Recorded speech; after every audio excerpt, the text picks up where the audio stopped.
Livy, ab Urbe Condita, Book 1, Episode 19. Pax ita convenerat, ut Etruscis latinisque fluvius albula, quem nunc tiberim vocant finis esset. Peace had thus been arranged, such that, for the Etruscans and the Latins, the river Albula, which now they call the Tiber, was the border. The subject of this fairly simple sentence is pax, and the verb is convenerat. Convenerat is a fourth conjugation verb, convenio, convenire, like so, and this one is a third singular pluperfect indicative active. Peace had been arranged, had been made, ita, in such a way that. Ita here, this adverb, sets us up for the result clause, the enuntiatum consecutivum. The result clause takes a subjunctive, esset. Because convenerat is secondary or historical sequence, the subordinate verb has to be either imperfect, which this one is, or pluperfect.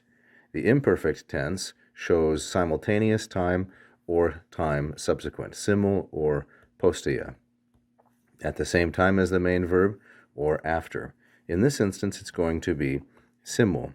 It had been arranged, the peace had been gained, pax convenerat, in such a way that at the same time the border, that's the subject of esset, finis is masculine, singular, and nominative, that the border was, the border belonged to, and then we have two datives, Etruscis and Latinis. These are both masculine plural, and they are datives of possessor. So the border belonged to the Etruscans and the Latins. Now what was the border? Well, we have another nominative here then, fluvius, with albula in apposition. So here the sentence, finis esset fluvius. The border was the river. The border for the Etruscans and the Latins was the river, and then the name of it, albula.